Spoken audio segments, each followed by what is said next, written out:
Hello, hello, un grand bonjour à vous ce jeudi, j'avance, jeudi 24 août. J'espère que vous êtes dans une forme exceptionnelle comme toujours et que vous passez un bel été, pas trop accablé par la chaleur. En tout cas, je vous propose pendant une petite heure de rester bien au frais. En ma compagnie, on va parler justement, on va jouer se faire peur avec, vous savez, ces fameuses lames. Il y a toujours des cartes comme ça dans le tarot quand on fait des tirages. Généralement, moi, ça m'arrive beaucoup quand je fais des salons avec des personnes qui viennent me voir pour faire des consultations justement dans le cadre du salon et qui voient certaines cartes sortir et faire « Oh, bon !» Ou alors, je vois les visages, même sans parfois que les mots ne sortent, des visages qui prennent du recul ou qui s'assombrissent ou qui sont un peu mal à l'aise, qui se remettent sur leur chaise, ils se disent « Mon Dieu, mais qu'est-ce qu'elle va me dire, Nathalie ?» Donc, je vous propose justement de passer en revue ces quelques cartes. Alors, j'ai pris les principales cartes. Je les ai dans le désordre ici, mais vous les connaissez. On va parler du diable, on va parler du pendu, on va parler de l'arcane sans nom, on va parler de la lune et on va parler de la maison Dieu, dans le désordre, bien sûr. J'espère que vous n'avez pas trop peur. Mettez une petite veilleuse dans un coin pour que ça aille mieux. En tout cas, vous allez voir que même si elles peuvent, à prime abord, être un petit peu effrayantes, en fin de compte, ces lames, elles sont toujours plus ou moins bénéfiques et là pour nous apporter quelque chose de positif. Je refais un petit tour dans le chat. Bonjour à vous, bonjour à toutes, bonjour Séverine, bonjour monsieur le coach, comment vas-tu Olivier? Même pas peur des lames de tarot. Oui, on en reparlera quand on fera un tirage et que tu auras ces lames-là qui sortent. Donc voilà, aujourd'hui, justement, on va aborder ces fameuses cartes qui nous font frissonner. Je vous les ai évoquées tout à l'heure. Alors, ce qu'il est important de noter surtout par rapport à cette idée justement de cartes qui pourraient nous effrayer, nous faire frissonner, c'est que la peur ou l'appréhension justement qu'on peut avoir envers ces fameuses arcanes, eh bien, c'est des réactions qui peuvent être, même si on peut se dire mais c'est n'importe quoi, eh bien, à prime abord, c'est des réactions qui peuvent être complètement normales, surtout quand on ne connaît pas le tarot ou qu'on débute avec le tarot, on a un petit peu d'appréhension. Moi, j'avais même une de mes toutes premières élèves qui me disait mais moi, j'ai même parfois envie d'enlever le pendu, c'était la carte qui lui faisait le plus peur. J'ai toujours même parfois envie d'enlever le pendu de mon jeu pour ne pas qu'elle sorte, parce qu'elle lui faisait vraiment très peur, cette carte-là. Pourtant, vous allez voir, il n'y a rien de si dramatique finalement avec cette carte. Et du coup, ce qu'il est aussi bon de se rappeler, c'est que le tarot, il ne va pas forcément, comme je le disais, se limiter à ses aspects négatifs. Il va aussi offrir des opportunités de croissance, des opportunités d'introspection, on va aller dans la découverte de soi, voilà, etc. Il y a toujours une face pile finalement à cette carte que l'on va tirer. Et donc, il faut bien garder dans un coin de votre tête que chaque carte a sa gamme d'interprétation. Elle peut parfois sembler effrayante, d'accord, ok, mais elles ont toujours une facette lumineuse, en fin de compte. Tout est double finalement, pas forcément dualité, mais double. C'est-à-dire un peu comme nous, quoi. Voilà, on a des polarités dans notre personnalité. Eh bien, le tarot aussi a ses aspects plutôt yin et plutôt yang. Alors, je vous propose qu'on démarre avec le pendu. Tiens, j'en parlais justement de cette lame-là qui faisait peur à mon élève, cette carte du pendu. D'ailleurs, je vous en ai déjà parlé hier de cette carte justement du pendu. Alors, j'ai voulu faire justement un petit rappel en même temps pour pouvoir vous montrer cette fameuse carte que j'évoquais hier lors du live. Je ne sais déjà plus, c'est pas grave. Le temps passe tellement vite de mon côté, je ne sais pas pour vous comment ça se passe, mais chez moi, 24 heures, j'ai l'impression de vivre 10 minutes et je ne sais pas comment j'arrive à faire rentrer tout ça dans une journée. Donc, j'en reviens à mon pendu. Bref, peu importe.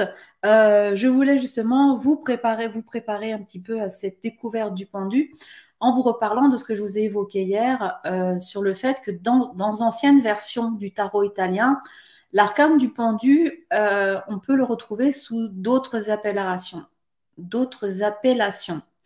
Oui, je sais, Olivier, je vais faire attention quand je parle. D'autres appellations, comme notamment le fameux nom Il Traditore, qui en italien signifie le traître. Je vous en avais parlé hier. Et pour cause, parce que pendant le Moyen Âge ou pendant la Renaissance, eh bien, il y avait ces fameuses peintures infamantes dont je vous ai parlé également hier, qui étaient très fréquemment, enfin, qui étaient très répandues, on va dire, dans ces fameuses cités-États, si on peut appeler ça comme ça, de la péninsule italienne. Et cette imagerie du pendu, finalement, vous allez pouvoir utiliser votre meilleur ami Google, vous tapez peinture infamante, vous allez voir de sortes de dessins griffonnés au crayon comme ça, avec des représentations de personnages pendus par un pied à l'envers, un peu comme ça. Alors, il y a d'autres types de peintures, mais celle-ci en fait partie, d'ailleurs, justement. Enfin, donc, ça pourrait être une bonne recherche à faire si vous avez envie de découvrir un peu plus sur cette histoire des peintures infamantes et du lien avec le pendu. Et cette imagerie, justement, qui s'appuie sur ces peintures italiennes, ces peintures infamantes italiennes, eh bien, ce sont un petit peu, on va dire, des portraits diffamants. On va appeler ça comme ça. Vous vous souvenez de ce fameux Sforza dont je vous ai parlé, ce fameux capitaine de compagnie, un peu mercenaire, etc.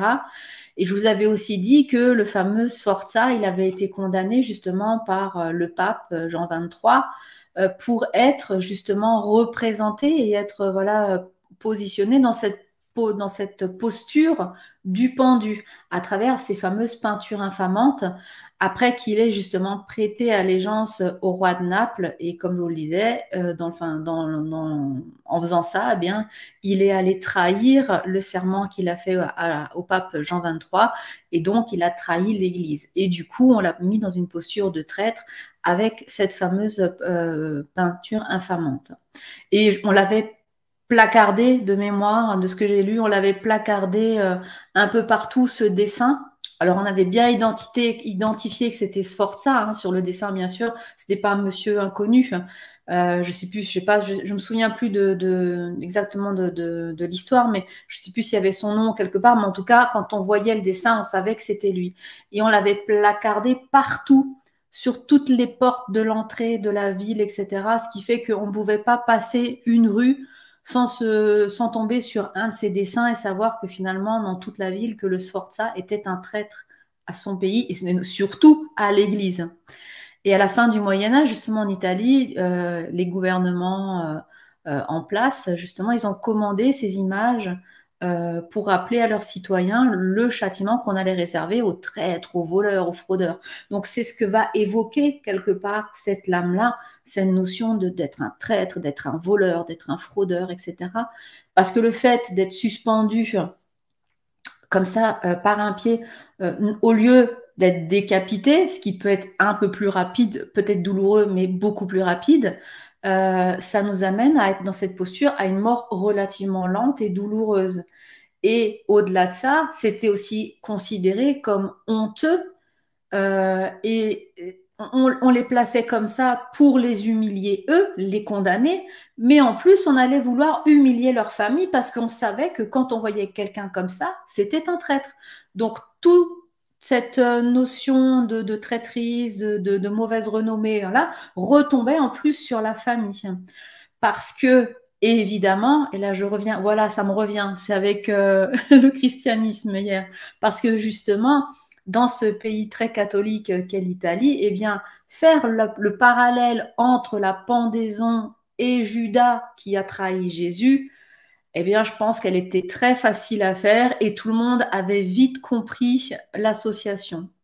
D'ailleurs, dans certains tarots, hein, dans certaines représentations, on montre justement un homme qui porte aussi une bourse d'argent en référence à cet argent que Judas avait reçu pour sa trahison. Mais voilà, alors parfois, dans certaines cartes, je vais vous en montrer d'ailleurs là, il laisse tomber l'argent voilà, des poches. Vous voyez, par exemple, sur la carte de Wirth qui est au centre, il perd l'argent. Ça veut vraiment être dans cette notion de perte financière, par exemple. Et alors, justement, pour mettre en avant cette idée de trahison, c'est cette fameuse carte que je voulais vous montrer de Giuseppe Mitelli, qui était un peintre et un graveur italien du XVIIe siècle.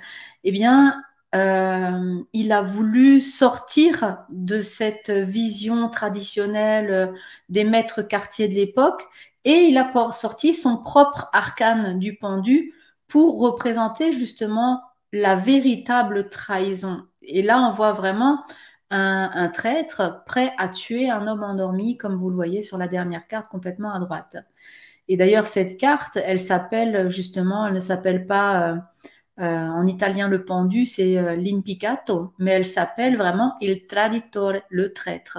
Pour vous dire que cette notion-là, elle était vraiment importante dans cette vision du tarot. Et je vous redis tout ça parce que finalement, on peut bien se rendre compte qu'à partir de là, les idées reçues qu'on peut avoir sur cette carte peuvent facilement faire peur. Alors, elle peut susciter beaucoup de sentiments, notamment on va parler beaucoup du le fait que les cartes, elles peuvent amener de l'angoisse ou de la peur pour la personne qui est le consultant généralement en face de nous, peut-être un peu moins pour nous parce que quand on est habitué à travailler avec les cartes, on connaît un peu leur symbolique, donc elles sont. Quand on connaît, on a moins peur, hein, on a beaucoup plus peur de l'inconnu que de ce qui est connu. Et donc c'est vrai que le consultant en face, il peut ressentir certaines peurs, certaines inquiétudes, d'où le fait, je vous donnerai 5 petits conseils à la fin de cette émission pour justement dépasser ces peurs, etc. Alors, la première des choses qui peut être un peu ambiguë, enfin un peu gênante sur cette carte-là, c'est justement cette position qui est inversée. Cette image traditionnelle de l'arcane du pendu nous montre vraiment, vous voyez, une personne suspendue par une jambe, la tête en bas, ce qui finalement est une position qui pourrait être perçue comme vraiment, vraiment pas très confortable. Je ne sais pas si vous avez déjà essayé de vous suspendre comme ça. C'est sympathique 2 minutes, mais au bout d'un moment, quand on a le sang dans la tête et que voilà, on commence à avoir le vertige et tout, c'est pas très agréable. Et donc, pour une personne qui peut voir cette carte, elle dit, ben, je peux, moi, être dans une position inconfortable ou inhabituelle. Et du coup, qui dit inhabituel, je sors de ma zone de confort, ça peut être inquiétant. Et ça peut évoquer justement peut-être une sensation de vulnérabilité. Il y a aussi cette notion que la carte apporte, l'arcane du pendu, qui évoque ce fameux concept de lâcher prise et de renoncer à tout contrôle. Vous voyez bien, il est pendu, là, il bouge pas. Et du coup, pour certaines personnes, le lâcher prise et ne plus maîtriser, ne plus contrôler la situation, ça peut être complètement terrifiant, ça peut déboussoler complètement une personne qui ne peut peut-être ne pas l'accepter même. Et du coup, parce que si on veut ne plus être dans le contrôle, ça va nous remettre en question par rapport à notre propre sécurité, à notre propre stabilité, etc. Donc, voilà, encore un sentiment qui peut être bloquant par rapport à quelqu'un qui tombe sur cette carte. Après, il y a cette idée aussi de nouvelles perspectives, hein, puisque c'est le pendu, comment dire, la signification que l'on donne toujours, la plus classique, c'est de regarder les choses sous un angle différent, de regarder le monde autrement, finalement, en ayant la tête à l'envers. Mais pour beaucoup de personnes, encore une fois, voir les choses sous un autre angle, sous un autre point de vue que le mien, que mon petit ego a décidé que c'était comme ça, eh bien, c'est parfois difficile, c'est même très déstabilisant ou déroutant pour une personne parce qu'elle doit encore une fois se remettre en question et je dois remettre en question mes croyances, je dois remettre en question les schémas que j'ai l'habitude d'appliquer dans telle et telle situation. Et donc, encore une fois, je me mets en difficulté. Et puis, il y a encore cette notion peut-être d'attente, puisqu'on le voit là, c'est vraiment cette posture de j'attends. Voilà, je ne bouge pas, je ne suis pas dans l'action. Et ici, ça peut aussi créer une tension émotionnelle. Quelqu'un qui est hyper actif, qui bouge tout le temps, qui fait plein de choses, être dans cette posture d'attente, eh bien, ça peut susciter de l'anxiété. Ça peut être aussi très inconfortable pour lui. Le pendu, généralement, quand on le regarde de façon plus positive, là, je vous ai parlé d'un petit peu des aspects négatifs, de ce qu'il peut générer comme émotion à son consultant qui voit cette carte pour une ou deux la première fois. Eh bien, le pendu, il faut aussi voir que ça peut être la générosité. Ça, parce que justement, je vous ai dit tout à l'heure, il perdait des piécettes, mais si on regarde de l'aspect positif, peut-être qu'il sème volontairement des pièces, voilà, et qu'il ne les perd pas des poches. Donc, c'est cette notion de générosité, c'est cette notion de dévouement, de serviabilité. Et puis, on est aussi dans quelqu'un qui a beaucoup de patience, qui a un encouragement, enfin, qui a un engagement profond vers ce qu'il a envie de faire. Voilà, il est dans le don de soi. Je pense que c'est quelqu'un qui a relativement confiance. Même si on peut dire qu'il a un visage parfois un peu inquiet, il a confiance dans la posture où il est, parce que quand on voit le nœud qui est en haut, il pourrait se détacher facilement et sortir de cette zone difficile. Bon, voilà. L'idée ici, avec cette carte, c'est vraiment d'accepter les blocages, de se soumettre aux événements finalement, de s'accorder du temps peut-être de réflexion, étant donné qu'on ne peut pas agir, et ben profitons-en pour réfléchir, ça changera, hein, voilà, j'ai envie de dire, de faire le point quelque part un petit peu sur notre vie, sur est-ce que justement je peux réfléchir à ce qui m'empêche d'avancer, de bien comprendre la situation, de la regarder justement d'un autre point de vue et de prendre ce temps, voilà, comme un temps nécessaire et pas comme une contrainte qui me met en danger. Donc, avec le pendu, on peut vraiment évoquer aussi le fait de devoir faire preuve de patience, d'abnégation et puis de résilience aussi. Donc voilà par rapport à cette carte-là. Et je vous expliquerai un petit peu, comme je vous disais tout à l'heure, avec ces 5 conseils, comment ne plus être dans le stress ou dans la peur de cette carte. Est-ce que ça vous parle, ce que je vous dis jusqu'à présent aujourd'hui? Non, je vais revenir un peu dans le chat. Ouh, il y a beaucoup de messages. Hop, alors bonjour, bonjour. Je reviens sur les petits bonjours. Bonjour à vous deux. Bonjour Nadia, bonjour Olivier. Hop, je suis Gémeaux. Très bien, enchantée. Je vais pas faire de tirage ce soir, Olivier. Eh bien, écoutez, apparemment, pas de questions pour l'instant. Tout va bien. Est-ce aussi obligé de passer par là?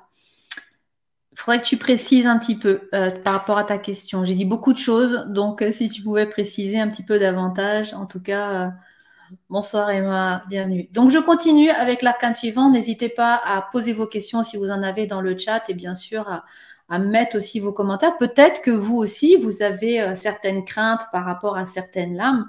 Quand vous les voyez sortir dans votre tirage, en dire, mais maman, Pip!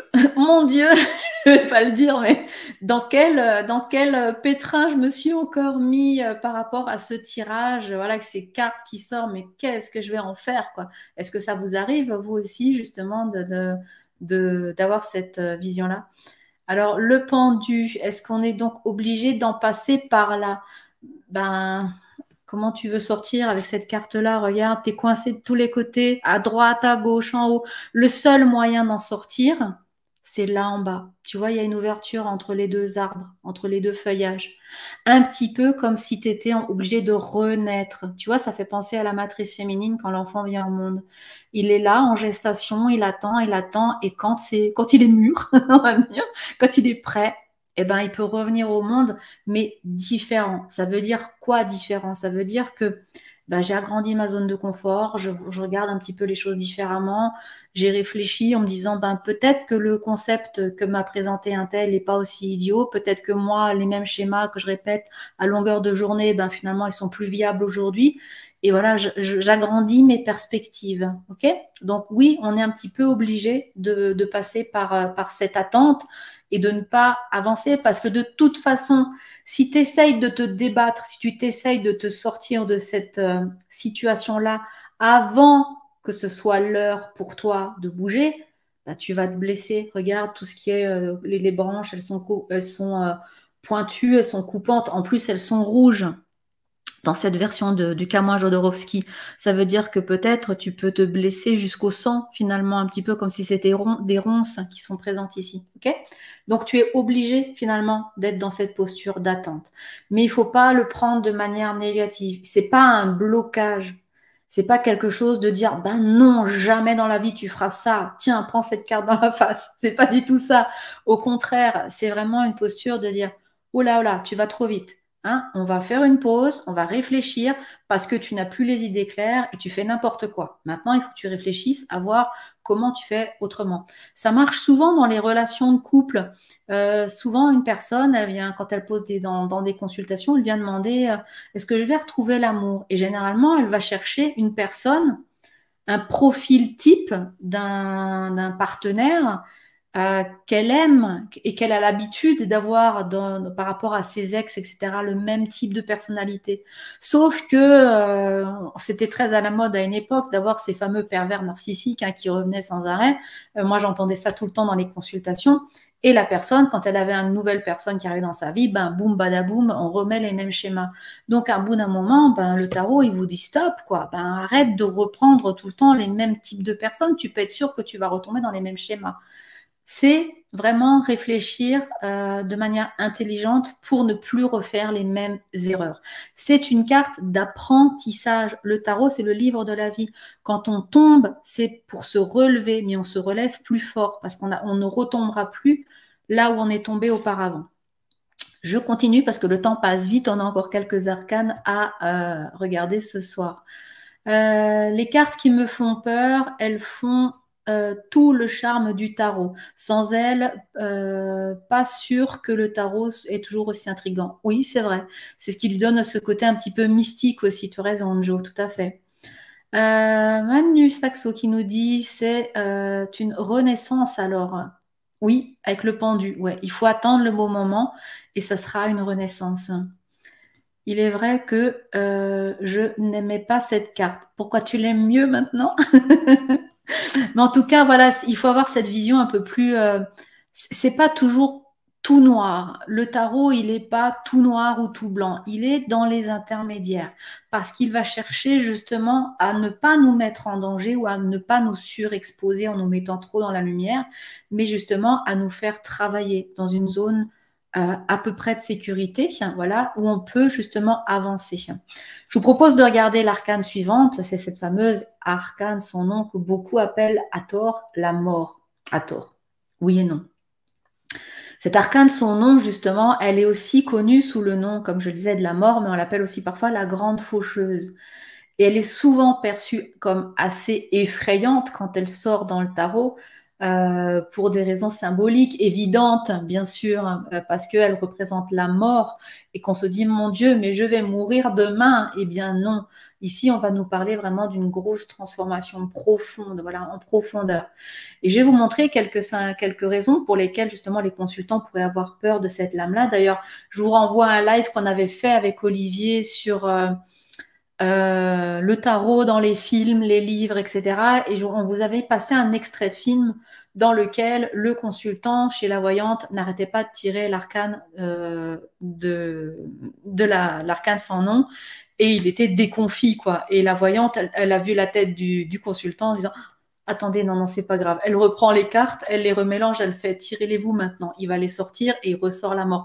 Parce que ce sont à un moment donné des postures incontournable. Quand le tarot choisit de nous mettre une épreuve ou de nous mettre des cartes comme ça, ces fameuses cartes qui font peur, c'est parce qu'on en a besoin, on a besoin de changer quelque chose, on a besoin, c'est une dalle d'évolution. C'est comme si à un moment donné, elle nous envoyait un ascenseur, dire bah, c'est bon, maintenant stop, il y a quelque chose à modifier dans ta vie, ça ne va plus comme ça, il faut que tu fasses ça, ça ou ça en fonction de la lame qui sort. Et c'est comme si ça nous permet d'avoir un ascenseur pour monter un peu d'un cran, pour évoluer quelque part dans notre personnalité aussi. Alors, bien sûr, la première des choses qui peut faire peur, comme je le disais, à cette carte-là, c'est cette imagerie de cette grande faucheuse que l'on voit là, cet arcane sans nom qui est souvent représenté avec un squelette, où il y a des fois aussi d'autres cartes où on la voit vraiment, vous savez, dans en forme de camarde avec cette cape noire et la faux à la main, etc.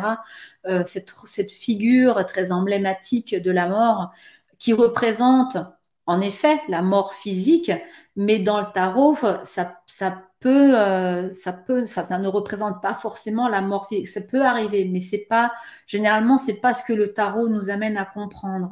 Il nous parle d'une mort qui est plutôt initiatique, une mort qui est plutôt symbolique. Mais c'est vrai que quand on voit ça, et en plus quand il y a écrit la mort sur la carte, c'est encore pire, parce que justement, le consultant en face, il va se représenter tout de suite cette idée de mort et on a très peur tous. C'est la plus grande peur de l'homme, c'est la mort. Et donc forcément, parce que quand on meurt, on ne sait pas ce qu'il y a derrière. Il y a cette notion d'inconnu. Qu'est-ce qui vient après la mort? On nous parle toujours qu'il y a une vie après la mort, mais pour l'instant, on n'a aucune preuve tangible. Je vais me faire baffer par beaucoup de gens, mais c'est ça l'idée, c'est de se dire l'humain d'une manière générale.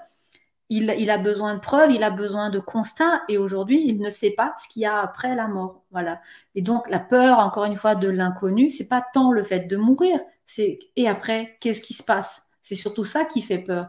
Et c'est cette notion-là qui peut effrayer certaines personnes. Il y a aussi le fait que cette carte, elle va représenter cette notion justement de fin, mais de transformation profonde aussi, mais qui est forcément nécessaire. Les changements finalement majeurs dans la vie, ils peuvent susciter en effet chez certaines personnes des sentiments d'incertitude et un petit peu d'appréhension. Voilà, on n'aime pas voilà, avoir des grandes transformations. Si par exemple on parle de l'évolution de la vie professionnelle et qu'on vous sort ça, ça veut dire que je vais devoir passer de tarologue à, je ne sais pas, boulangère demain. Voilà, je ne sais pas pourquoi je dis ça, mais il va y avoir une grosse transformation. Je ne vais pas simplement passer de tarologue à médium. C'est pas un petit changement, c'est un bouleversement complet. Voilà, c'est une transformation radicale avec la faux qui coupe les têtes, la tête représentant le mental, l'ego, etc. C'est plutôt radical comme transformation. Ça veut dire qu'il faut que tu changes complètement ta façon de penser, ta façon de réfléchir, ta façon d'intellectualiser toutes ces situations-là, tes croyances que tu peux avoir ancrées en toi. Donc ça aussi, cette notion de transformation, de changement, c'est compliqué pour certaines personnes. Beaucoup d'entre nous n'aimons pas le changement. Tiens, j'aurais dû appeler notre coach pour parler de ça. Et puis, on a cette lame qui nous parle aussi, justement, je vous en ai parlé, de l'inconnu. Justement, la mort, c'est souvent associé à ce vide après la mort. Qu'est-ce qui se passe? Donc là, ça peut choquer aussi, voilà, cette angoisse de ne pas savoir ce qui se passe après. On a aussi le fait de sentiment de perdre quelque chose avec cette carte-là. Ça peut symboliser certainement la fin de certaines situations, mais ça représente généralement une coupure dans une relation, donc c'est la fin de quelque chose, d'une situation professionnelle, d'un projet. Je voulais acheter une maison, boum, bah, tu passes à autre chose, ou tu revois ton projet, enfin généralement même plus, c'est plus que revoir. C'est la fin dans un couple, etc., etc., dans les relations, dans les croyances et tout ça. Et cette notion de perdre quelque chose, de perdre le conjoint dans une rupture, ou de perdre un emploi, ou de perdre son projet, d'avoir cette rupture, et bien parfois c'est très difficile à vivre. Et il y en a beaucoup d'entre nous, on n'est pas prêt à lâcher ça. Quand on a quelque chose auquel on tient vraiment, le tarologue, il a beau dire, ah oui, mais avec l'arcane sans nom, c'est une transformation totale, il faut tout revoir de A à Z, il faut tout démonter parce que ça va plus. On est dans l'œuvre noire, on est avec cette terre noire. On est obligé de descendre au plus profond de nous-mêmes pour changer les racines mêmes, voilà, de ce qui nous fait en tant qu'être, et c'est-à-dire dans notre façon d'être, dans notre façon de paraître, d'agir, etc., etc. Et puis, bien sûr, c'est complètement lié au fait que l'arcane sans nom, ça rappelle que à un moment donné, le changement dans la vie, c'est inévitable. On n'est pas, enfin, je connais personne qui tous les jours vit le même jour. Si, peut-être, je sais plus comment s'appelle cet acteur dans le film là de la marmotte, mais en tout cas, où le jour se répète, je sais plus, le jour se répète encore et encore tous les jours le même jour. Mais et encore, même là, il avait des actions différentes, des agissements différents dans les journées. Tout change, tout est mouvement, en perpétuel mouvement. Et cette arcane, elle nous le rappelle finalement. Elle nous dit qu'à un moment donné, tout va bouger, c'est inévitable. Et donc, on n'est pas dans le contrôle. Et comme je l'ai dit tout à l'heure avec le pendu, l'absence de contrôle sur les événements, qu'ils soient actuels ou futurs, eh bien, ça peut vraiment engendrer certaines craintes chez certaines personnes. Alors que l'arcane sans nom, il nous parle vraiment de changement radical, certes, mais c'est un mal pour un bien. C'est la fin d'un cycle, mais qui dit la fin d'un cycle, il y a le début d'autre chose derrière, et parfois encore peut-être mieux. Généralement, c'est souvent mieux. Et ça peut amener cette idée justement de, mon Dieu, de bouleversement, de transformation, de remise en question. Ça fait beaucoup pour moi, petit humain. J'ai pas l'habitude de tout ça. Mais d'une manière générale, c'est ce concept de la transformation, du passage, de la transformation, de la transmutation. Quelque part, on laisse derrière soi le passé pour un avenir qui est un petit peu plus riche de promesses. C'est cette symbolique-là que l'on va retenir. C'est cette fin symbolique, initiatique, que vivent les chamans aussi dans le chamanisme, que l'on va retrouver. C'est un pan de ma vie qui se termine, mais je vais passer à quelque chose d'autre, de plus en adéquation avec ma nouvelle personnalité, ma nouvelle vie qui m'attend, etc. Et cette carte, donc, elle va nous parler justement à travers cette notion, de toutes ces notions que je vous ai évoquées, de mort, de fin, etc., elle va nous parler de renaissance. Elle va nous parler de libération des éléments qui ne nous servent plus. On va lâcher le plomb dans l'œuvre noire, vous vous souvenez? On va dégager tout ça. Elle va donc vraiment, malgré son apparence qui peut être un peu effrayante, parce que vous pouvez voir en plus, il y a vraiment des têtes coupées, des bouts de membres, des pieds, des mains au sol. C'est un peu glauque, quoi, quand même, comme carte. Mais malgré tout, finalement, malgré cette apparence qui peut être un petit peu effrayante, eh bien, elle peut être interprétée, j'ai envie de dire, comme une invitation à accepter les changements, puisque tout est en mouvement perpétuel dans l'univers. Et quelque part, ça nous amène à embrasser cette transformation dans notre vie. Voilà ce que j'avais à dire sur cet arcane sans nom.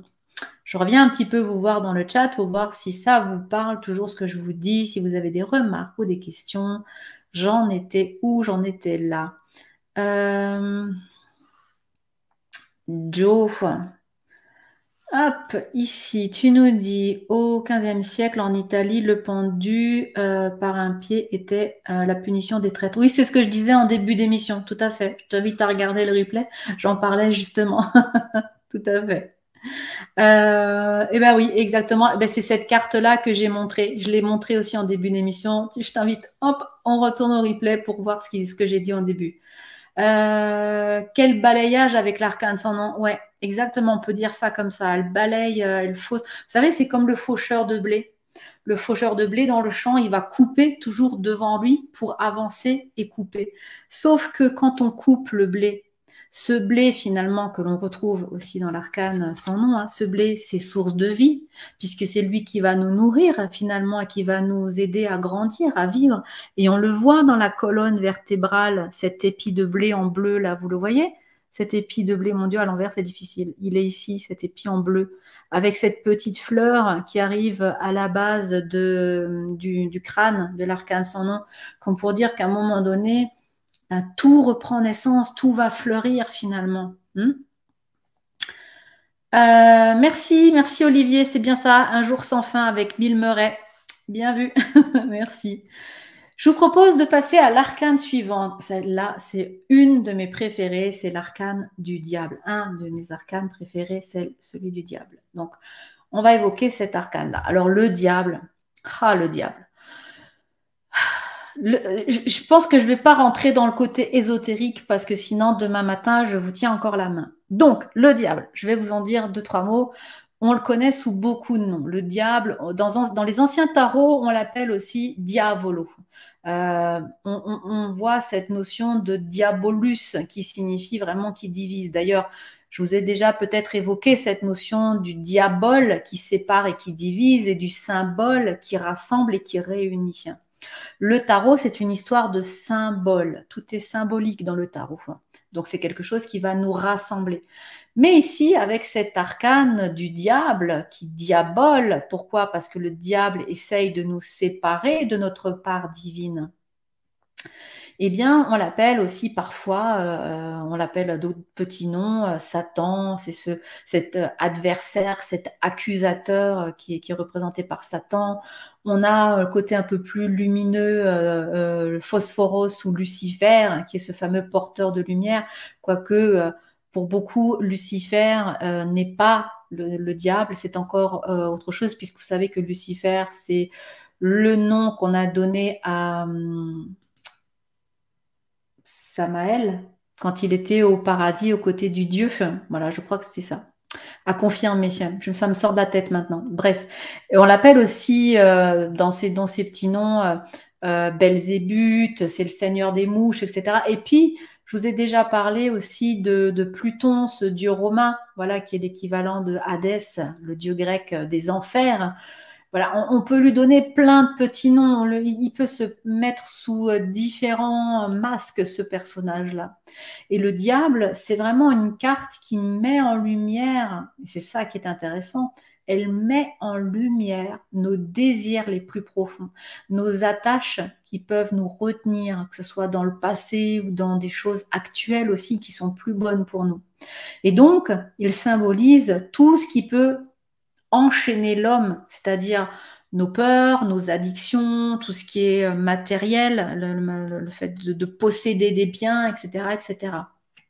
Et puis, d'ailleurs, tout comme le pendu, le diable, il peut évoquer justement des sentiments de peur et de malaise par rapport à l'imagerie et puis à sa symbolique qui est assez complexe aussi, hein, justement. Et ces différentes peurs qui peuvent surgir quand cette carte, elle sort dans un tirage, eh bien, ça peut évoquer, par exemple, le fait d'avoir une imagerie déjà, des dessins, en gros, qui sont très frappants. Hein, parce qu'on a quand même une créature, là encore, il est gentil celui-là, mais il y a certains tarots, c'est une vraie bête démoniaque, quoi. On a vraiment une créature difforme. Bah déjà là, hein, on a des pattes crochues, on a des yeux sur les genoux. Il y a, je passe tout ce qui est les sexes d'hommes et les seins de femmes, mais il y a des ailes de chauve-souris. Il a des cornes sur la tête, enfin voilà, des griffes aux mains. Déjà, c'est pas très commun comme personnage aussi, hein, donc ça peut faire peur éventuellement quand on regarde cette symbolique-là, qu'on va facilement associer le diable, vous savez, à tout ce qui est magie noire, sorcellerie, avec des pentagrammes inversés. D'ailleurs, dans le Rider-Waite, il a un pentagramme inversé gravé sur le front. Donc, on est vraiment dans ce côté un petit peu glaçant de cette vision noire du diable, quoi. Parce que c'est lié finalement à des connotations négatives et qui vont renforcer encore cet aspect assez négatif, ces représentations, ces dessins-là finalement, qui sont peut-être pas toujours évidents à cerner, mais en tout cas quand on voit les dessins juste comme ça sans comprendre ce que veut dire la carte, on fait assez facilement le lien entre le diable et le mal absolu. D'ailleurs, c'est souvent en raison de son apparence justement démoniaque que le diable, il va évoquer des associations religieuses négatives, on va dire, hein, puisque le diable, c'est un petit peu l'antéchrist par rapport à la religion. Et donc, pour certaines personnes, encore une fois, ça peut rappeler cette notion de l'enfer, et puis pire que l'enfer, le péché, la damnation, etc., etc. Et ça va créer des sensations d'effroi. Parce que on va faire, quand on ne connaît pas le tarot et la symbolique du tarot, on va faire tout de suite des associations avec les images. Le diable, c'est ça, le diable, c'est l'enfer, la damnation, le péché, etc., etc. C'est la luxure et j'en passe, quoi. Donc voilà, on est dans cette notion vraiment de connotation religieuse tout de suite qui peuvent faire peur. Et avec le diable, bien sûr, il y a cette notion, comme je le disais, hein, je parlais déjà de la damnation et tout ça, mais il y a ce côté très lié à la sexualité, tout ce qui est le désir terrestre, la luxure, mais aussi tout ce qui est dépendance à l'alcool, aux drogues, au tabac, aux médicaments et j'en passe, quoi. Dépendance de toute substance euh, qui peut amener finalement l'un et l'autre des comportements destructeurs. Et ça aussi, parfois, ça peut susciter, alors plus qu'une peur, même si ça peut emmener une certaine peur, de se dire, voilà, voilà, le diable en lien avec la luxure, la sexualité débridée, etc. Mais qu'est-ce qu'elle va me dire, quoi? Voilà, mais c'est fou. Est-ce que je vais faire une orgie dans mon garage ce week-end? Non, mais sérieusement, là, avec le diable, c'est vraiment cette sensation, plus que de peur, comme je disais, qui peut être arrivée, c'est la gêne. Ah, mon Dieu, qu'est-ce qu'elle va me dire avec cette carte? On va se sentir dans une perte de contrôle parce que la tarologue va me parler de quelque chose de très gênant. J'ai pas du tout envie qu'elle me parle de cette carte-là ou de mon côté un peu olé olé quand je suis dans la chambre à coucher, d'accord? Et là, ça peut mettre mal à l'aise aussi le consultant ou le côté tentation, c'est encore pire. Le fait de se dire, ben, je suis une femme mariée, mais j'ai des tentations à droite, à gauche, etc. Mais non, moi je suis de bonne famille, tout va bien, machin. On ne veut pas avoir cette image-là. Et le diable, c'est ce que je disais au début tout à l'heure quand j'ai commencé à parler de cette carte-là, il va évoquer justement bien, tout ce qui est ces notions des choses qui peuvent nous enchaîner, voilà, et qui sont liées avec nos désirs les plus profonds. Autre chose que l'on peut dire aussi sur cette carte-là, c'est que le diable, il va encore une fois mettre en lumière ce côté dualité. Je vous ai dit, hein, le diable, diabole, il divise. Donc on a un côté de dualité qui apparaît, c'est dualité humaine. Parce qu'il y a un côté un peu sombre et il y a un côté un peu, on va dire, lumineux de la nature humaine dans cette carte-là. Et affronter le côté lumineux, tout va bien, hein, le côté positif de la carte où on est dans l'instinct, l'intuition, l'intelligence, l'indépendance, la gloire, tous ces trucs-là, l'énergie, le dynamisme, peut-être un peu d'extravagance quand même et tout ça, quoi, dans la passion, la créativité, tout ça, ça va bien, c'est ok. Mais le côté sombre de cet arcane-là, moi, je veux pas qu'on m'en parle de ce côté sombre. C'est vraiment quelque chose que je veux pas qu'on aborde. On ne veut jamais parler de nos défauts, parler de nos travers. Ça fait peur d'être face, de se retrouver face à ça. Parce que généralement, ce sont des choses qui sont profondément aussi enfouies en nous. Et ces aspects les plus sombres, eh bien, à un moment donné, on les craint. On n'a pas envie de les affronter. Comme je disais quand on a fait l'atelier alchimie, on n'a pas forcément envie d'aller réveiller le dragon qui sommeille au fond de la grotte. La grotte étant nous-mêmes. Hein, ok. Donc ça peut aussi amener à avoir certaines craintes quand cette carte, elle sort dans un tirage. Et bien sûr, alors, bien que l'arcane du diable, comme je disais, elle peut paraître un peu effrayante, il y a aussi quand même des aspects quand même assez positifs, puisque du fait qu'il nous montre notre ombre, et bien quelque part, on est dans une prise de conscience, une prise de conscience de ses propres peurs, du fait qu'on était enchaîné et qu'il faut sortir de cette situation-là, se libérer de certaines contraintes. Le diable, il va vraiment nous rappeler que on a le pouvoir. C'est lui le chaman hein, dans le tarot, c'est lui l'homme médecine, c'est lui qui a le contrôle de tout. Et donc, il est là pour nous dire, reprends ton pouvoir dans ta vie, reprends ton propre pouvoir, arrête de le distribuer aux autres, que les autres décident pour toi tout le temps, reprends ton pouvoir, choisis comment tu veux vivre, choisis comment tu veux aborder certaines situations. Et c'est un petit peu ça qu'elle nous dit aussi, cette carte, dans son côté un peu plus lumineux et qu'il faut aussi prendre en compte. Même si on peut parfois tomber sur des côtés un peu sombres et un peu effrayants avec cette carte-là. Voilà, dites-moi ce que vous en pensez de cette digression sur l'arcane du diable. Eh ben, écoutez, pour l'instant, tout a l'air de bien aller. Alors du coup, je vous propose de continuer parce que je vois que le temps passe et il me reste encore 2 lames à passer en revue. On aborde, eh bien, après le diable, logique, la maison Dieu. La maison Dieu. Alors cette carte, la maison Dieu, que dire sur cette carte quand on la regarde comme ça? C'est vrai que si on reprend un peu, je repars sur la nomenclature de cette carte-là. Dans des tarots un petit peu plus anciens, on voit différents noms de cette carte-là. Et notamment, une carte, on l'appelle la foudre. Alors oui, bien sûr, dans le Rider-Waite, elle s'appelle la tour, pardon. Mais dans d'autres tarots de Marseille, dans cette version de tarot de Marseille, on peut l'appeler la foudre. Enfin, elle s'appelle la foudre. Et j'ai trouvé d'autres jeux où c'est encore très intéressant. Cette maison Dieu, eh bien, elle s'appelle la Casa del Diavolo, ou la Casa di Plutone, c'est-à-dire, encore une fois, la maison du diable. Et c'est très intriguant quand on voit cette carte-là, cette carte de la maison Dieu.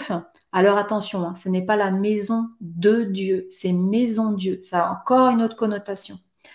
Et donc je disais, oui, c'est assez intriguant quand on voit cette carte-là, qu'elle porte justement ce nom de la Casa del Diavolo, la maison du diable, parce que on va l'apparenter justement à cette maison du diable, et alors qu'il y a une carte justement, le diable, pourquoi l'avoir appelé comme ça finalement? Eh bien, finalement, quand on regarde cette carte, ou quand vous allez regarder les anciennes cartes dont je vous ai parlé justement, là, c'est celle qui s'appelle la foudre notamment. Je me souviens plus du nom de l'auteur, je vous le remettrai en commentaire. Eh bien, quand on voit la scène qui s'y passe, ben, c'est vraiment l'enfer qui s'abat sur nous, quoi. Vous imaginez, vous êtes dans une grande tour comme ça. Repensez à ces immeubles qui sont ces immeubles en feu où les gens sont pris au piège au 25e étage de leur tour alors que la maison s'effondre.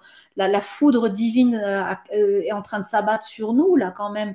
Et ces personnes que l'on voit dans ces reportages, souvent dans les actualités, avec ces maisons en feu, elles sont suspendues, elles s'accrochent aux fenêtres parce qu'elles n'ont pas d'autre endroit où aller.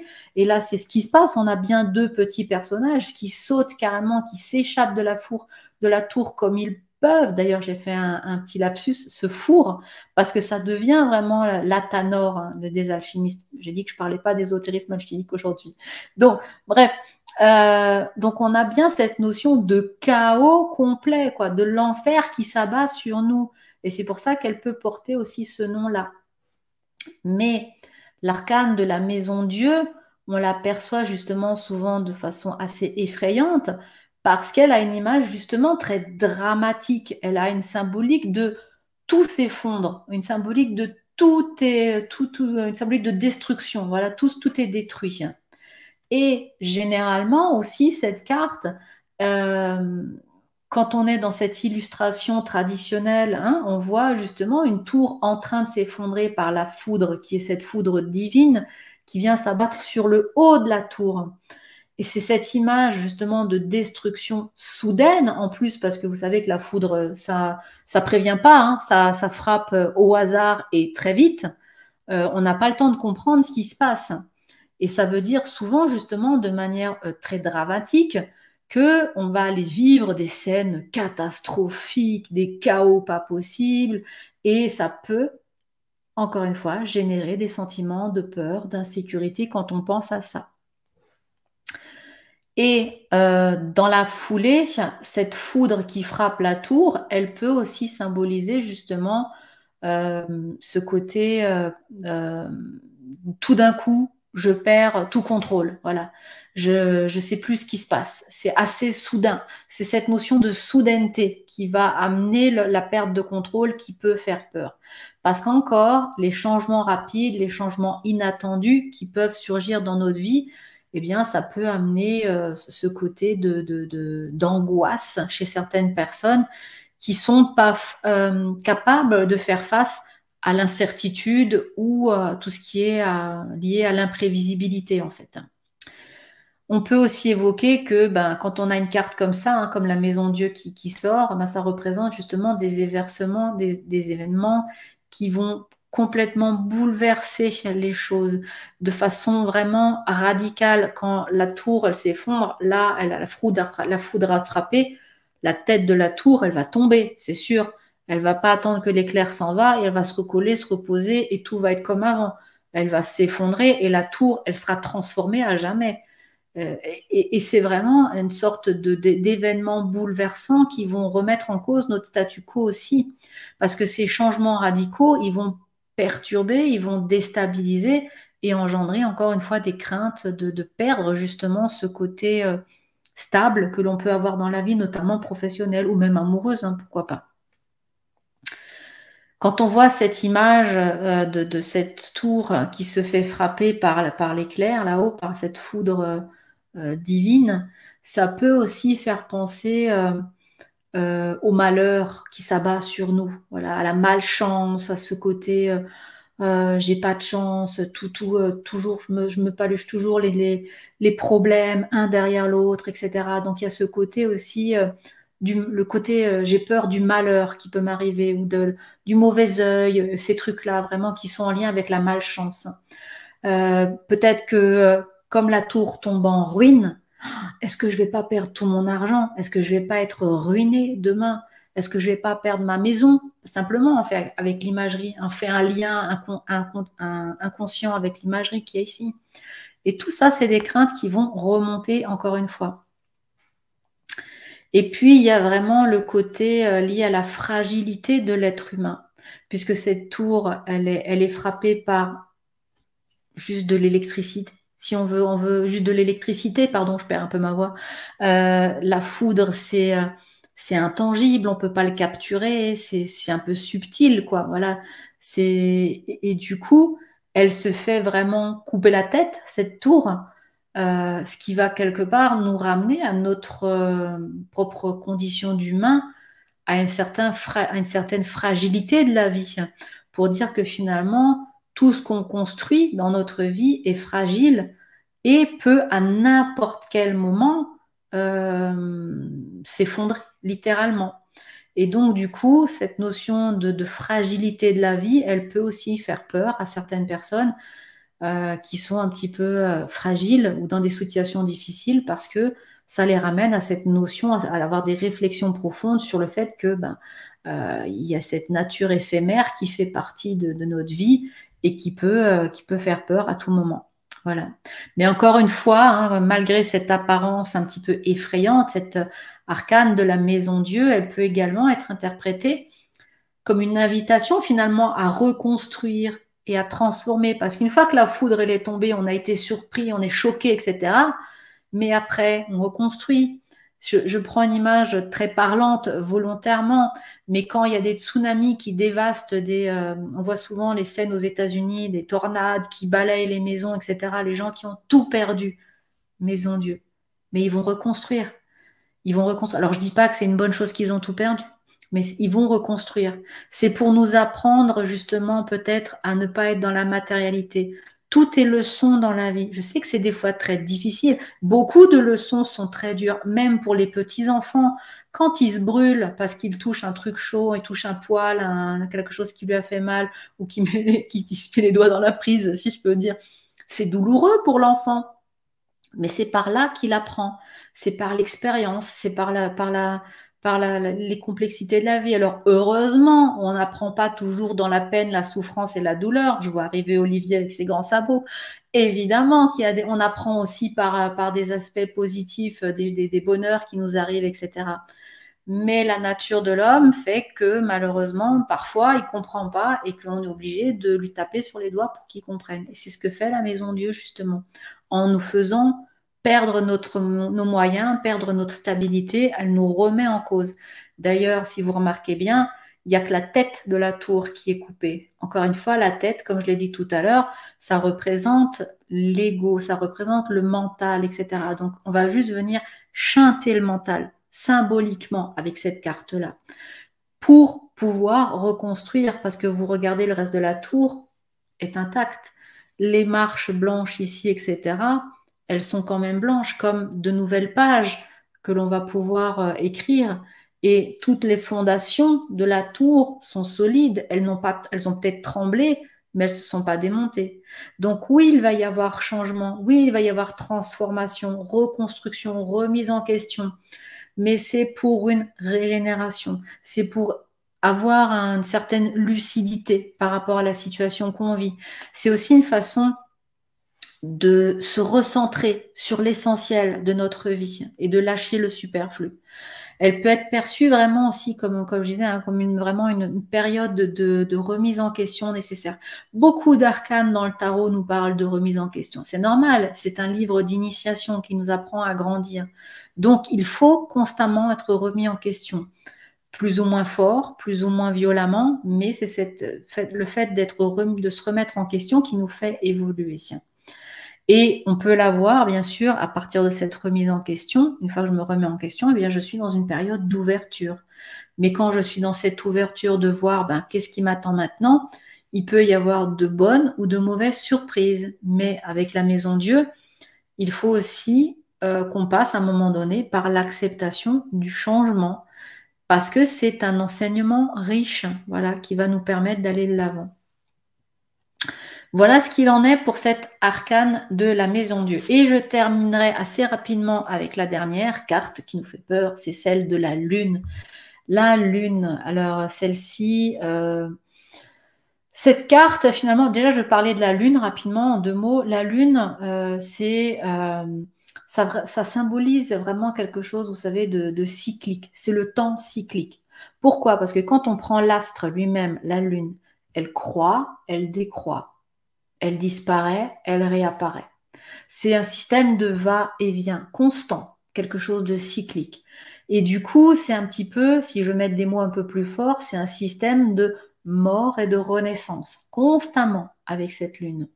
Et si cette arcane majeure de la lune, elle va susciter justement des sentiments un petit peu de mystère, d'appréhension. Mais qu'est-ce qui se passe ici? On a une sorte d'écrevisse qui remonte dans un bassin, on a des loups qui hurlent à la lune ou des chiens. Voilà, il y a cette espèce de pénombre puisqu'on a une sorte d'éclipse ici qui se produit et tout ça. Enfin, ça laisse un côté assez mystique finalement dans cette carte, hein, avec un symbolisme bien sûr assez complexe.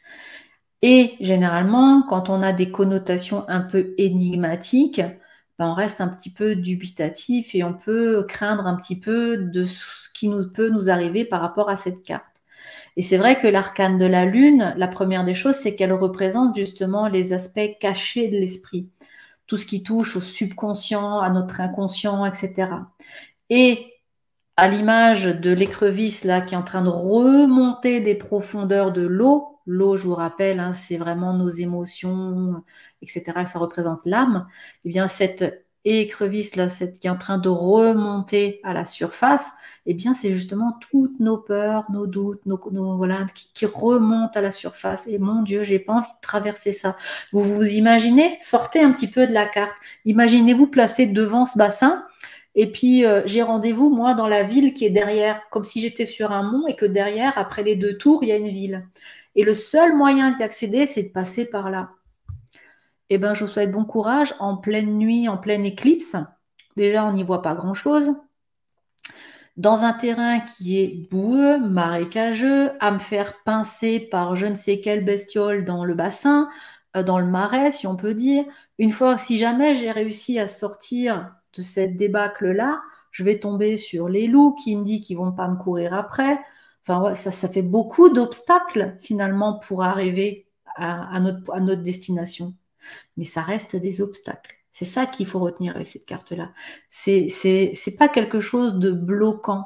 C'est juste que ça va être pénible. Ça va être lourd, je le sens là. Il y a quelque chose qui va traîner. Mais ça va nous permettre d'avancer quand même. À aucun moment donné, on a un frein comme on l'avait avec le pendu tout à l'heure. Ici, on est juste dans la complexité. Et cette carte-là, justement, elle va faire remonter ces peurs que l'on a de se dire, il y a peut-être certaines choses qui remontent à la surface que je ne comprends pas, ou que parfois on n'a pas envie aussi, qu'on ne veut pas comprendre. et qui se cache quelque part dans le recoin de mon esprit ou de ma grotte, comme je disais à l'intérieur tout à l'heure, là, au fond de moi. Et j'ai pas forcément envie que ça remonte parce que la lune, c'est lié aux émotions profondes. Et elle va essayer de mettre en lumière justement toutes ces peurs qui sont enfouies, ces problèmes sous-jacents, voilà, qui finalement un jour ou l'autre émergent à la situation, émergent finalement à la surface. Et généralement, quand on est dans l'émotionnel, c'est assez intense parce que ces émotions, comme je disais, très fortes, elles peuvent ressurgir et générer de la peur, voilà, quand on va se sentir submergé par ces émotions. Voilà, parce qu'encore, on peut risquer de perdre le contrôle, encore une fois. Et autre aspect de cette carte-là, la lune, elle peut être souvent aussi associée au monde de l'illusion, au monde de je suis confus. Rappelez-vous, je vous ai dit, on est sous une éclipse ici, on est dans la pénombre, donc j'y vois pas clair. Je me sens complètement déboussolée par rapport à ce qui se passe, quoi. C'est irréel cette situation dans laquelle je suis aujourd'hui. Et cette imagerie que l'on voit ici sur la carte, avec ces deux tours au fond, le crabe devant, etc., ça peut peut-être évoquer comme une sorte de rêve un peu étrange, un peu déroutant, parce que quand on compare les autres cartes, on a toujours un grand personnage, enfin plus ou moins toujours un grand personnage central qui évoque quelque chose. Là, j'ai plein de petits personnages, même si on a un grand astre au centre, en haut de la carte, hein, qui est quand même imposant, la Lune. Mais voilà, on peut se dire, mais je suis dans un rêve là, je suis dans un cauchemar. C'est un cauchemar que je vis, c'est pas possible, je vais m'en sortir. Oui, tu vas t'en sortir, exactement. Et l'obscurité finalement de cette carte, qui est traduite par le côté de la nuit qu'elle symbolise, puisque la lune aussi est souvent liée à la nuit, eh bien ça aussi, cette obscurité peut nous faire peur. On a souvent peur du noir, de cette ambiance inconnue, mystérieuse, de ce qu'on ne connaît pas finalement. Et ça va nous amener, encore une fois, à nous confronter à des aspects un peu sombres de nous-mêmes, à nos peurs qui sont planquées au fond de nous, encore une fois. Et bien sûr, quand on dit affronter ces ombres-là, affronter sa part d'ombre, eh bien, ça va ramener à la peur du changement. Parce que inéluctablement, une fois que j'ai mis le doigt dans la prise, il faut que je l'enlève. Et donc, quand j'ai fait remonter quelque chose, un trauma du passé, quelque chose comme ça, ou de mes vies passées, etc., peu importe, à un moment donné, il faut que je règle la situation. Sinon, ça ne sert à rien de m'avoir trifouillé le cerveau et mon cœur, etc., au point de tomber vraiment dans des aspects mélancoliques, pas possible, pour ne pas régler la situation. Donc, il y a un changement à effectuer. Et encore une fois, cette notion de changement peut faire peur. De toute façon, la Lune est quelque chose lié au cycle, quelque chose de cyclique, les phases de la vie. Donc, ça va nous rappeler que, encore une fois, tout est en mouvement, comme je le disais tout à l'heure, tout est en mouvement. C'est encore une notion de constante évolution. Et cette peur du changement ou cette peur de l'inconnu, eh bien, elles vont forcément surgir quand on sort cette carte-là. Mais encore une fois, il y a des côtés positifs, puisque l'arcane de la Lune, on peut l'avoir aussi comme une invitation justement à aller travailler main dans la main avec nos émotions, les explorer, mais aussi à explorer nos rêves. Quand on a un rêve, essayer de le noter, de s'en souvenir, voir ce qu'il en est. Travailler avec son intuition pour être plus connecté à notre part intime finalement. Elle nous encourage, cette carte, à faire face à tous ces aspects qui nous font tellement peur, à toutes ces choses qui sont cachées au fond de nous-mêmes et qu'on ne veut surtout pas montrer à la face du monde. Et quelque part, ça va nous apprendre à faire confiance à notre intuition pour surmonter tous ces défis émotionnels, spirituels qui peuvent se présenter à nous. Et cette carte, elle va vraiment souligner aussi cette nécessité de rester ancré, de rester dans la réalité. Parce que je vous ai dit, la lune, c'est cette notion d'illusion. Parce que c'est le tour du passe-passe du magicien. Je vous ai dit, quand vous voyez ça de prime abord, jamais je passe pour aller derrière dans le village. On se dit, mais c'est pas possible, jamais j'y arrive. Et finalement, si on décompose la situation et qu'on avance étape après étape, transformation après transformation, eh bien, on y arrive. Rien n'est impossible, comme on dit. Donc voilà, c'est cette notion exactement que cette carte, elle va venir souligner pour nous ramener dans la réalité en disant, attends, vas-y, pose-toi et analyse la situation, tu peux y arriver. Voilà, il y a des choses comme ça qui peuvent être en lien avec cet arcane. J'espère que vous êtes toujours avec moi, que tout va bien. Je regarde un petit peu ce que vous dites. C'est pour le meilleur, reconstruire. Oui, on a vu beaucoup d'arcanes qui parlaient de ça, justement.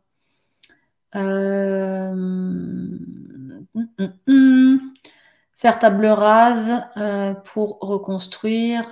Oui, Séverine, faire table rase pour reconstruire plus solide sur le meilleur base. Oui, ça c'était la maison Dieu, tout à fait. Joe, lorsqu'il s'agit de perdre, de tout recommencer, comment différencier le fond du message de la mort et de la maison Dieu? Donc la différence entre les deux. Eh ben, disons que si je prends cette carte-là et la maison Dieu, quelle est ma maison Dieu? Je l'ai perdue, elle est là. L'arcane sans nom, tu vois bien que l'arcane sans nom, elle fauche tout. Elle coupe tout, même les têtes couronnées. Il y en a une qui est couronnée ici. Elle fait pas de différence. Tête pas couronnée, monsieur tout le monde, tête couronnée, quand tu es au pouvoir, tu as de l'argent, elle s'en fout, elle coupe tout. Les blés, les machins. C'est vraiment être dans une transformation radicale. C'est-à-dire, je passe du noir au blanc, vraiment. On passe de l'un à l'autre. Mais alors que ici, c'est quelque chose, ça peut se faire peut-être moins soudainement, j'ai envie de dire. Il n'y a pas cette notion de surprise. Tu vois, avec l'éclair, là, la foudre qui vient, tu as cette notion de c'est ma chaudière tombe en panne. Boum. Ah mince, j'ai plus d'eau chaude pour tout le week-end. Qu'est-ce que je vais faire? Ça, c'est typiquement Maison Dieu. Ici, c'est plus une transformation en profondeur qui peut prendre du temps, mais en tout cas, elle est radicale. Alors que ici, la transformation du message de cette carte-là, c'est un peu superficiel parce que quand tu vois finalement cette carte de la tour, tout ce qu'il y aura à reconstruire, c'est là-haut, la tête, le mental. C'est la seule chose que l'éclair a touché et qui tombe finalement. Tout le reste a l'air est intact. Donc, on va pouvoir garder les bases. Donc, logiquement, si je dois changer de profession, ici, j'étais tarologue, je change un petit peu soudainement, c'est-à-dire que eh bien, je rends compte que tarologue, c'est pas mon truc, mais demain, je vais devenir médium. Hop, ça, c'est cette carte-là. Parce que c'est quelque chose de tac au tac. C'est très rapide et c'est subtil, la transformation. Ici, comme je le disais tout à l'heure, je passe de tarologue à boulangère, mais ça prend plus de temps. Mais c'est radical. Ça n'a plus rien à voir avec la situation A. Donc ça, c'est cette différence qu'il y a entre les deux arcanes ici. J'espère que j'ai répondu à ta question, Jofan. Le jugement, tu nous dis le jugement peut faire peur aussi. Oui, mais bon, j'ai pas eu le temps de vous parler de toutes les cartes. Je voulais juste finir par vous donner quelques petits conseils justement pour finir cette émission par rapport à toutes ces cartes qu'on a déjà vues. Alors, comment faire pour ne plus avoir peur de ces lames lorsqu'elles sortent d'un tirage?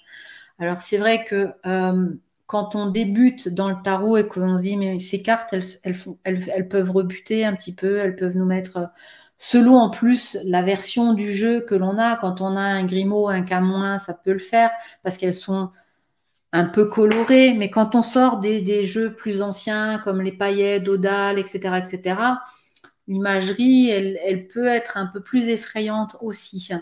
Donc, la première des choses, c'est vraiment de comprendre le symbolisme de chaque carte. Ça veut dire qu'il faut prendre le temps de comprendre en profondeur la signification et la symbolique qui est inscrite dans chacune de ces cartes qui peuvent vous faire peur.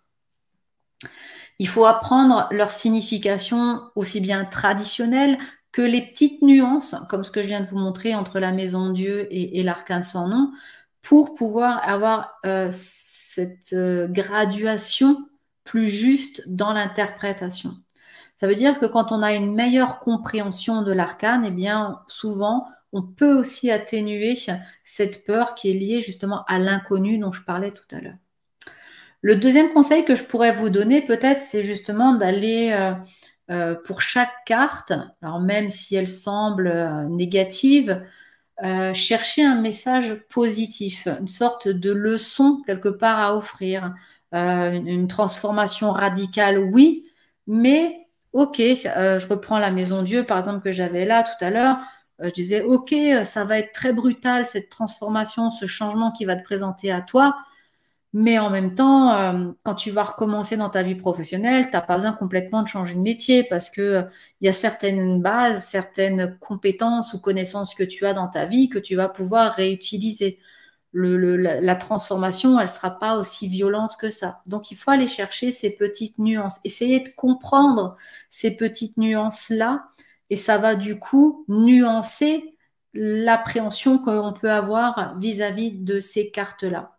Il faut essayer de construire justement ces opportunités que les cartes nous donnent, parce que oui, ça peut être violent la confrontation à la carte, mais il y a toujours une opportunité de croissance derrière.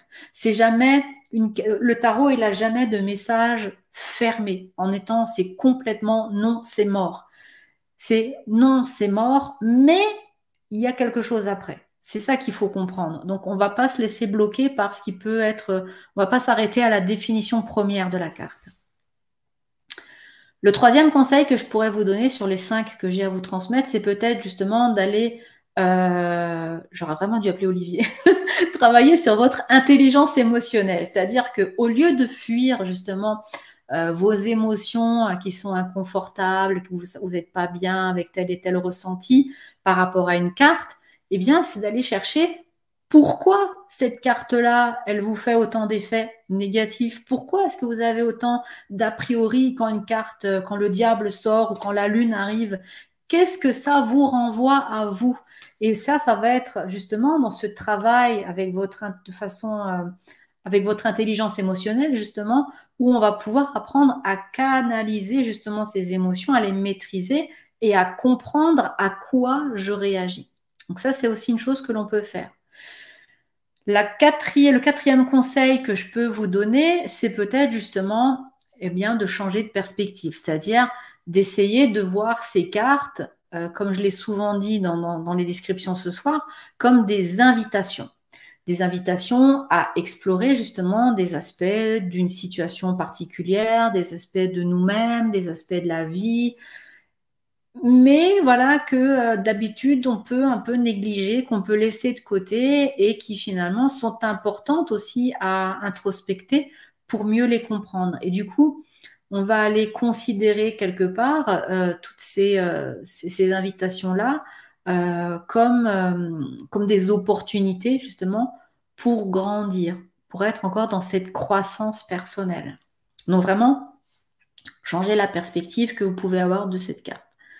Et le dernier conseil, eh bien, ce serait vraiment d'être, comme je le dis toujours, dans la pratique et dans l'expérience, c'est-à-dire de pratiquer, pratiquer, pratiquer. Plus vous allez utiliser le tarot, pas forcément dans des tirages en consultation, hein, ça peut être comme je vous l'ai expliqué dernièrement, dans des petites routines de travail pour vous-même, ou simplement à raconter des histoires, comme on l'a vu aussi avec Olivier dans un live où on racontait, c'était justement dans ce live en lien avec les films, les livres, etc., comment on pouvait raconter des histoires avec les arcanes du tarot et tout ça. On avait fait un petit jeu justement très sympa à faire. Donc voilà, le truc, c'est vraiment de manipuler les cartes, de jouer avec, et c'est par cette expérience, par cette pratique, que vous allez peut-être, elles vont vous sembler moins lointaines, elles vont vous sembler moins complexes. Et vous allez développer petit à petit un lien plus sain aussi avec cette carte-là parce que vous allez vous familiariser avec elle. Et du coup, vous allez, comme l'arcane de la force, je ne l'ai plus sous la main, mais l'arcane de la force, vous allez dompter votre peur. Voilà, voilà. Mais surtout, rappelez-vous que le tarot, c'est vraiment, comme je dis tout le temps, c'est un outil qui est là pour nous faire grandir. C'est un outil de croissance personnelle, spirituelle, un outil de découverte de soi, même si c'est aussi un outil d'art divinatoire où on peut aller dans la divination. Mais avant tout, c'est un outil, pour moi, c'est le livre de la vie. C'est ce qui nous amène des enseignements à travers ces cartes-là. Et s'il y en a certaines qui peuvent sembler effrayantes, eh bien, elles peuvent être aussi riches en enseignements. Donc, c'est comme un peu des warnings qui vous alertent sur ce qui vous fait miroir, sur ce qui vous fait écho par rapport à ces lames-là. Donc, prenez le temps d'étudier ça, de décortiquer ça. Et petit à petit, avec le temps, avec l'expérience, eh bien, vous allez finir par je pense même les apprécier et apprécier les perspectives de ce qu'elles peuvent vous apporter. Ce qui est le cas pour moi, hein, je vous ai dit, une de mes lames préférées, c'est le diable. Pourtant, on pourrait se dire, hein, juste derrière, il y a l'étoile, ça compense. Mais voilà, mais c'est vrai que peut-être c'est ma vision ésotérique aussi qui fait que j'aime beaucoup cette lame parce qu'elle a l'arcane sans nom, c'est pareil, c'est des lames qui sont tellement, avec tellement de profondeur dans notre transformation, dans notre besoin d'évolution, où elles mettent le doigt dessus vraiment sur ce qui ne va pas, etc., que pour moi, j'apprécie beaucoup ces cartes. Et du coup, voilà, j'ai changé ma perspective parce que j'ai eu cette approche ésotérique du tarot. À vous de trouver la vôtre, c'est peut-être aussi cet enseignement ésotérique. En tout cas, je vais vous laisser méditer sur ça. Je reviens vous voir. Eh bien, de rien, Joe, avec grand plaisir. J'espère que ça vous aura plu, ce voyage justement dans ces lames sombres qui peuvent faire peur, que vous en avez un petit peu moins peur maintenant de les appréhender. Et en tout cas, je suis ravie que vous ayez pu parcourir ces lames avec moi pour que justement vous ayez cette ouverture d'esprit par rapport à leur symbolique, par rapport à leur signification. Joe, tu nous dis, Miles Davis disait que le simple fait d'avoir un instrument sous les yeux ou de le toucher permet de se familiariser avec et de s'en imprégner. Exactement, avec le tarot, c'est pareil. Vous pouvez dormir avec le tarot à côté. Au début, je faisais ça. Je ne le mettais pas sous l'oreiller parce que j'avais peur de plier mes belles cartes. Donc, je le mettais sur ma table de chevet, sur ma table de nuit à côté de moi. Et voilà, j'avais toujours le tarot à proximité de moi tout le temps, voilà, parce que j'avais envie de créer un lien avec mon jeu. Eh bien, merci à vous, merci Séverine, merci d'être là. Ça a été très sympa de passer ce moment avec, avec avec vous tous, voilà, pour ce moment de l'apéro, c'était sympa. Je vous rappelle que demain, on a un dernier rendez-vous de la semaine à 18 h de nouveau. Et cette fois-ci, nous allons parler. Ça change un petit peu. J'ai beaucoup parlé des majeurs et dans les 2 dernières semaines, là, je vais vous parler un petit peu des mineurs. Et demain, on va parler justement des 4 forces qui sont cachées dans les arcanes mineurs du tarot. Alors, vous le voyez, bien sûr, il va y avoir un petit peu d'alchimie qui va se balader dans l'air, mais je vous rappelle toujours que c'est rien de complexe qui va vous embêter. Donc, je voudrais vraiment avoir cette pédagogie de ne pas me noyer dans l'alchimie pour que vous perdre, mais je vais vraiment aussi vous amener quelques références. Vous allez découvrir des choses, je pense, avec cette émission de demain. Sur ce, je vous fais de gros bisous. J'ai un petit peu dépassé, j'en suis désolée. Je vous laisse à votre apéro. Je vous dis à demain. Je vous fais de gros bisous. À très vite pour un nouveau live, une nouvelle émission et portez-vous bien. Bye bye.